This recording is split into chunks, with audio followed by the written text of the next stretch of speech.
Uncle, anong masasabi natin? Palagay ko, shoutout ko lang, galing. Shoutout. Andito po si Uncle, ayan. Taga saan po si Uncle? Quezon Narciso, Sa... Barangay Candelaria. Ay, Candelaria lang po yan. So, pangalan niyo po tay? Roden, Pantaon yan. Ayun. Bali, nandito po si tatay. Nagpunta na siya sa atin dati. Pinatingin tong ano niya, tong sidecar niya. Napakalaki po kasi talaga ng sidecar niya. So napapansin po kasi talaga natin na napakalaki talaga tong sidecar ng pagkakagawa po ng sidecar. Oh. Kung sasamahan niyo po talaga ano po ito, hindi po siya balance. So napakalaki yung ano po ng advancement po dito sa may parte na to. So okay po sana kung nag-balance din po sila dito. Kaya lang yung sukat na dati, yung pa rin po yung ginamit nila. Tapos naghaba lang sila ng ganito. Dapat po hindi ganun. Dapat binabalance din po ito. Kasi ito po yung nag-ano dito sa may side wheel. Ito yung nagbibigay po ng protection sa pasahero para sa side wheel. Itong parte na to. Kasi kung binalance po natin itong side wheel na yan, dapat ang side wheel po niya nandito. Ito yung gitna po sana ng side wheel. Kaso, maiksi po yung ganito niya. Kaya pag minaksimum pa natin yung pag-advancement po ng side wheel, baka mabalance po niya yung bigat ng sidecar. Nakalabas na po itong gulong na to dito. So, yun ang mahirap dito na gagawin natin sa sidecar na to. So, pero gagawin pa rin natin yung magkakaya natin para mapagaan po yung alignment nito. Kasi nga daw, kumakabig nga talaga siya. So, kaya pa rin nung unang mga ginagawa po natin, susukatin muna natin, makikita natin kung saan po tayo talaga gagalaw. Sidecar, sa ito. Kasi pag align po kasi, tinatawag na align, talagang align. Yung iba po kasi kabit. Kumbaga, kinakabit na lang, wala silang pakialam sa align. Kasi pag align po kasi, pati mamaan sa bulong, magandela, matikal daw.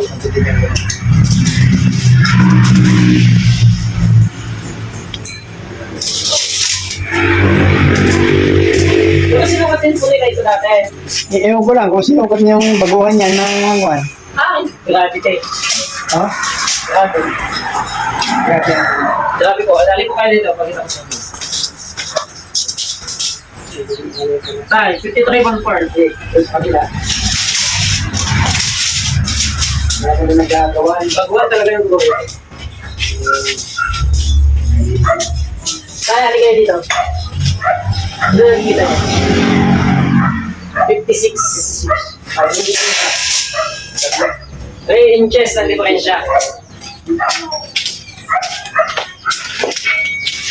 So, yun nga yun. Nakita na natin ang problema tayo. So, Ang problema ko niyan. Sa po ang problema. yung sukat tayo, yung sukat. Talaga, oh. So ayan, nakita na po namin yung problema nung sidecar ni tatay. Ayan. So tingnan nyo po, papakita po natin sa inyo. Balitakin. Ayan po, susukatin po natin. Marami po talaga nalilito dito sa alignment eh. Yung iba po kasi, liliwanagin ko lang.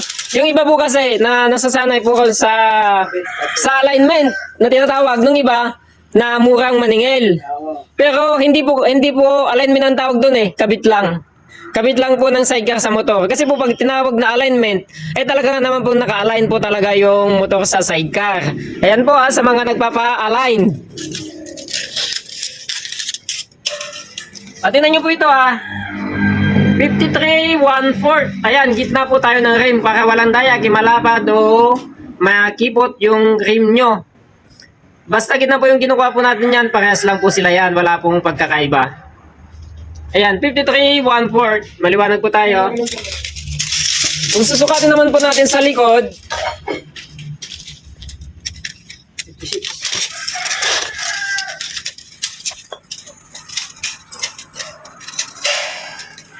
56. Ayan po maliwanag po tayo. 56 1/4 po tayo. So ilan diferensya tayo? 3 inches po. So napakalaki po ng diferensya. Hindi po align ang tawag dito ang tawag nyo po dito is pasalise. Ay, pakibot sa harapan. Ano ba pakibot po sa harapan ang tawag dito. Hindi po naka-align eh. So titingnan po namin kung makukuha namin at mapagaan po natin yung manubela. Yan. Ang naging problema po natin, napakalaki dito. Ito po. Yung advancement po ng side wheel, napakalaki po yung hinahabol po natin. So kung titingnan po natin, Ayan o, kita po tayo ng ano. Ang katapat po ng guide po natin is 14. O, 14 sabihin natin, 13 in, ano nga siya, 13.4. Advancement po niya.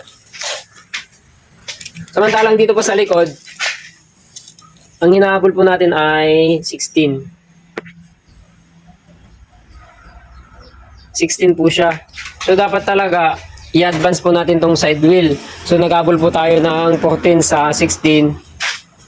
2 inches ang hinahabol po natin. Pero nagpa-plus pa po tayo dyan dahil nga malaki tong sidecar nila. So, yan o, ang hirap. Ang hirap po.